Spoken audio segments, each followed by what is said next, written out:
Alright folks, it's Tommy Frugal Prepper. So we're going to talk a little bit about a Chevy Malibu that had a bad powertrain control module. Now most of the time, in fact every time until now, I've never had a main bad computer yet. I know they exist, I know they happen.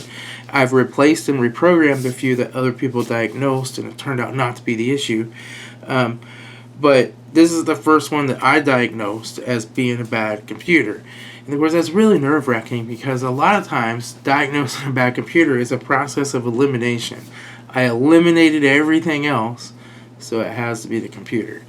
And then you make that call and you're crossing your fingers because if I'm wrong about that call, I eat the part, right? And that can get really expensive.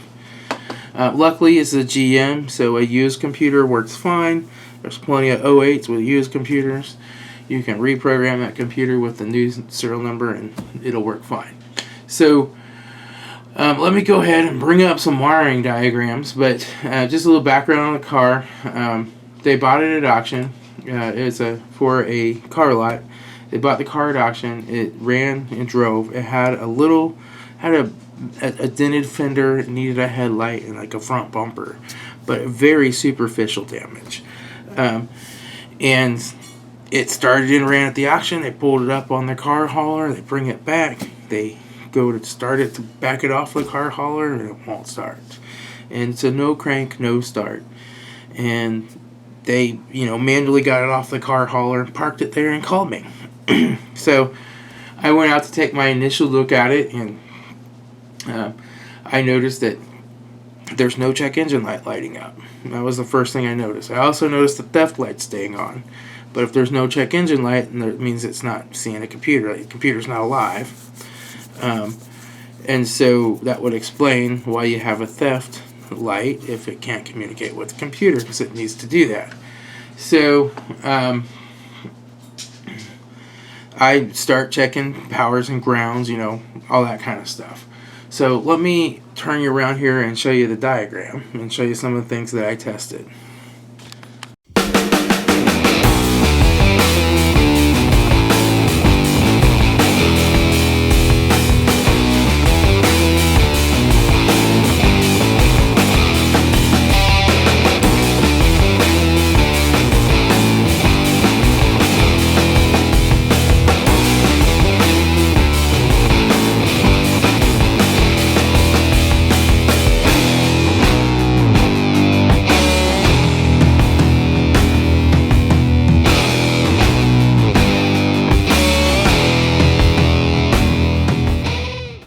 Okay, so the first thing I do is I bring up a connector diagram and all data for the computer.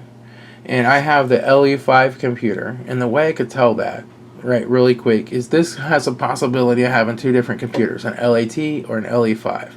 The LAT has an X1 connector, an X2 connector, and an X3 connector. The LE5 only has an X1 and an X2. The computer I was looking at only had two connectors, so I knew I was looking at an LE5. And so what I found was that I was getting, and so the other thing is to, real quick, there's one connector that's gray and one connector that's black. It doesn't tell you on here which connector it is, which one's X1, which one's X2. The quick way to tell is to look at your last pin. Your last pin is going to usually be this one that's off by itself right here on a GM, and on one of these it'll be a positive, right, and on the other one it'll be a ground. And so you can kind of tell which one you're looking at. You can check some other things in here too to see if they match up, but what I had was I had a good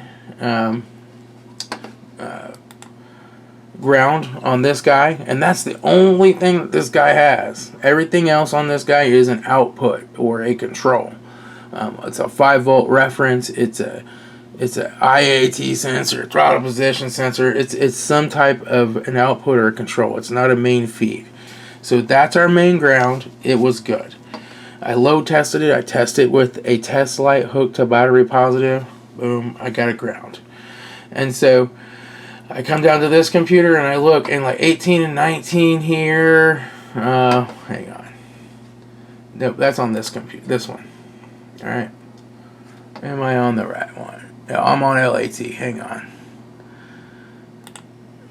Yeah, so that's X1 LE5.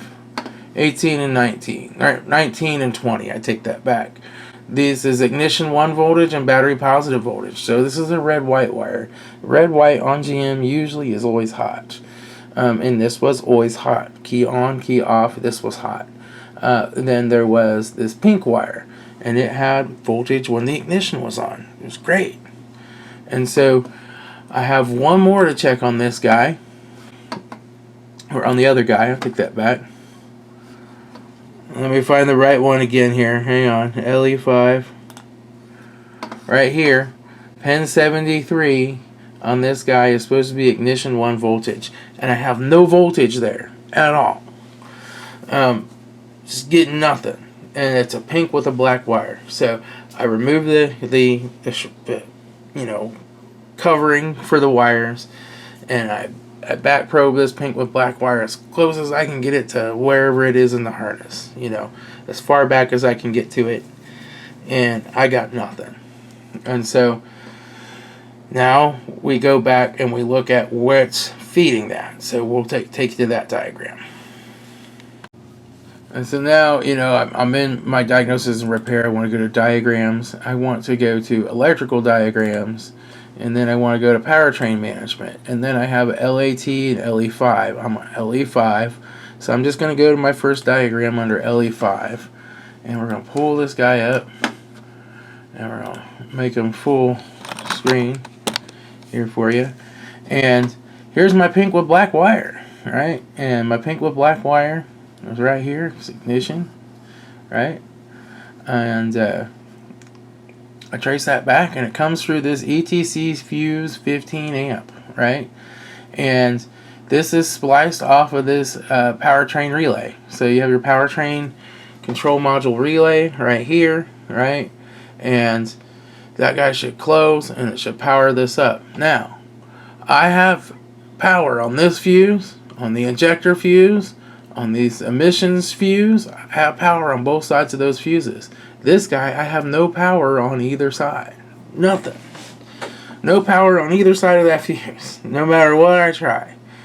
And so with no power to the feed, I'm not going to have any power out. So I can stop back probing that wire. And I can try to figure out what's going on. But this splice is internal to this fuse block.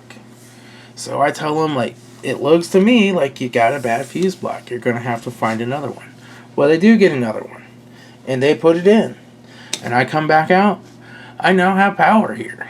And I thought at first that I didn't, but it turned out my back probe wasn't working. Or my wire piercing probe that held this wire just wasn't making contact.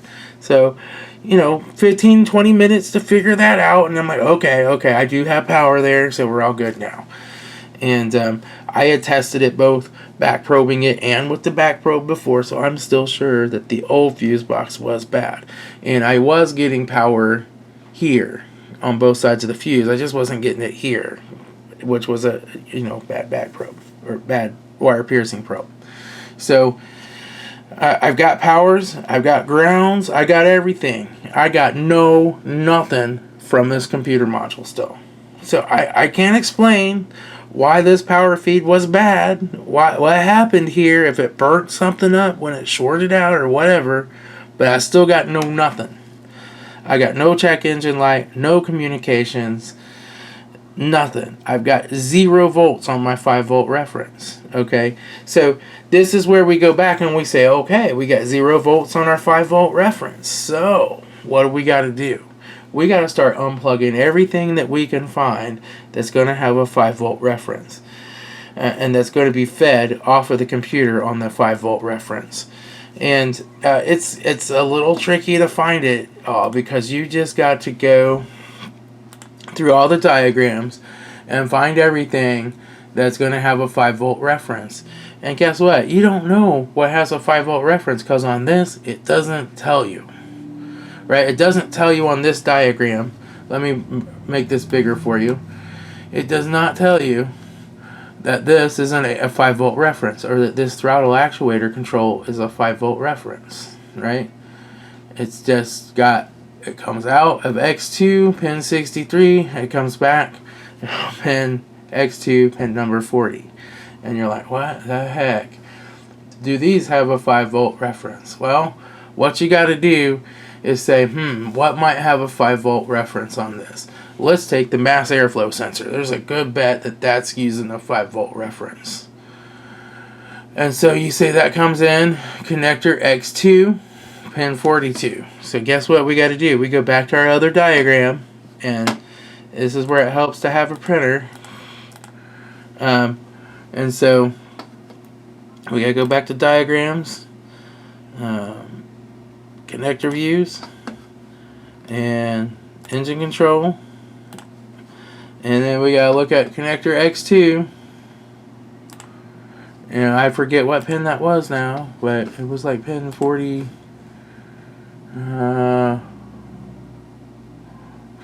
or something like that. And we see that that's, or pin 43. We see that's a 5 volt reference. So we can look and figure out what pin 43 is, what it goes to, and unplug that. So the one thing that I do know from watching Scanner Danner a lot is that you'll have 5 volt reference, 5 volt reference 1, 5 volt reference 2. And you'll see those repeated throughout. And guess what? Those are separate voltage regulators, typically, right?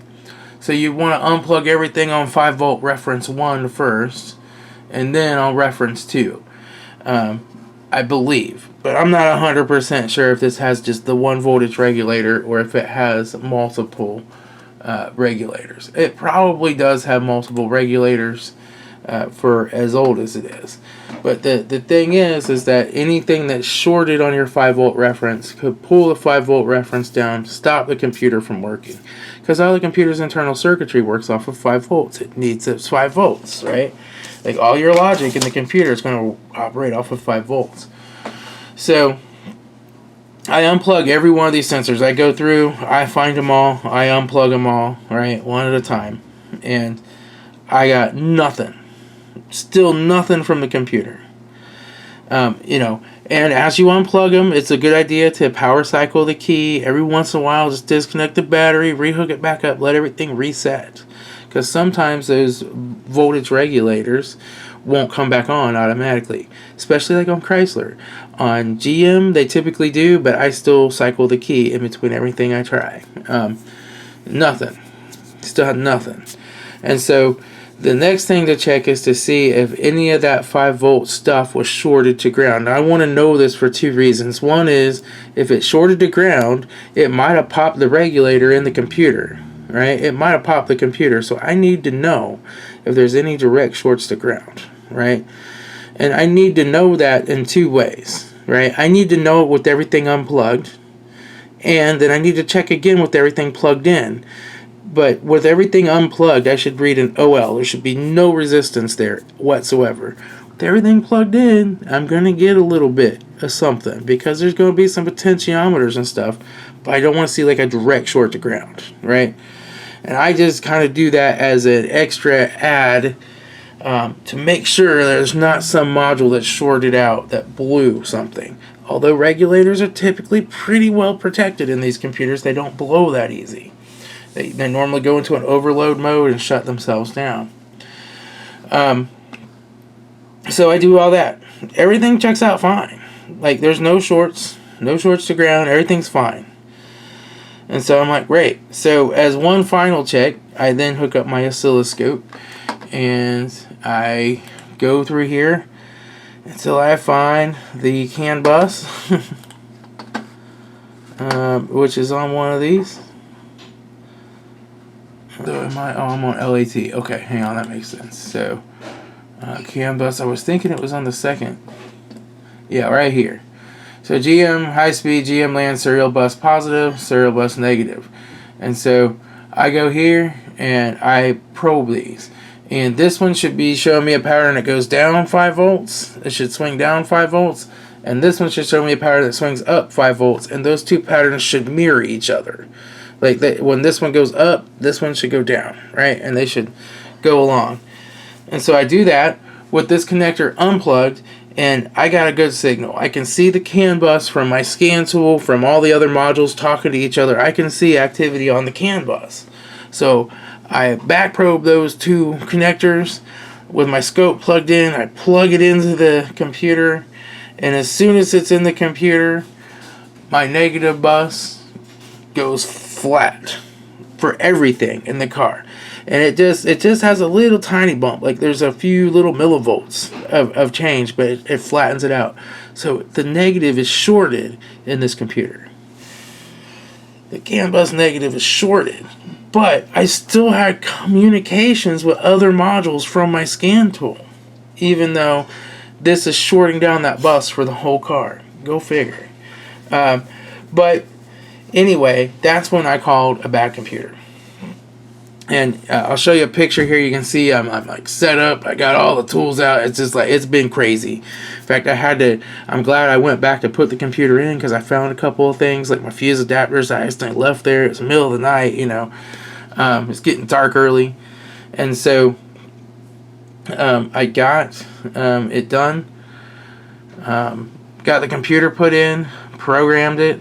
I had some problems with my laptop wanting to program. I had to load a Java update and update my thing, and I finally got it working. Got the module programmed, and turned the key, and she fired right up, and she ran. So, and I knew as soon as I plugged in that computer, I turned the key on, and I had a check engine light. I'm like, sweet, I got a check engine light. And that's with all the sensors and everything plugged back in. I still had a check engine light. So I knew the computer was alive. I didn't even attempt to talk to it with my scan tool at that point. I went ahead and hooked up my J-Box. I went ahead and went into programming. It read the wrong VIN number because it pulls the VIN number out of the computer. It was a used computer. So I type in the correct VIN number. I say next. I buy the car. I go ahead, download the software. I load it. Takes 5 minutes or so to load, and boom, we're up and running. So that's the story of how I diagnosed my first computer being bad. And as you can see, that's just a process of elimination. You have to have a lot of knowledge to be able to eliminate everything else that it could possibly be, and then call a computer. Because you can have a shorted 5-volt reference bring a computer down. And as soon as you remove that short, the computer comes back up. Now, you can clip a wire. You can go to the 5-volt reference here on this connector and clip the wire. You can. I don't recommend doing that, because look, you got to clip this one, you got to clip this one, you got to clip this one, and then you got to butt splice those all back together. I've seen guys do that. That's not my preferred method.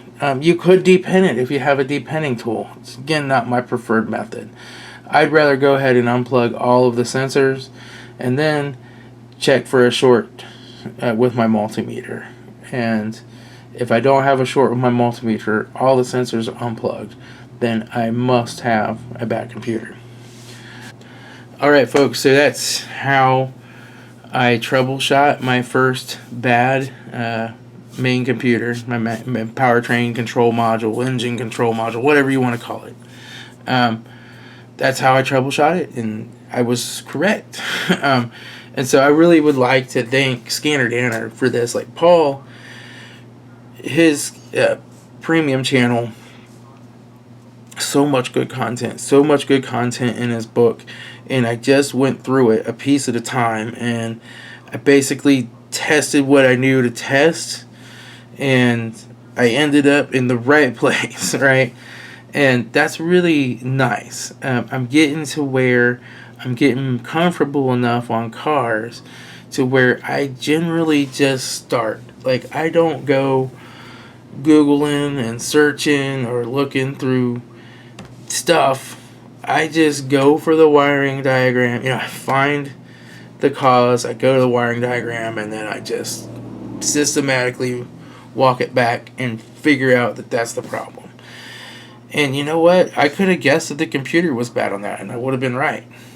this time, but there's 100 other times I could have guessed the computer was bad, and I would have been wrong. So, that's why you test. And determining that a computer's bad is really just a process of eliminating everything else that it possibly could be. And when it's the only thing left, that's what it has to be. It is somewhat nerve-wracking, though.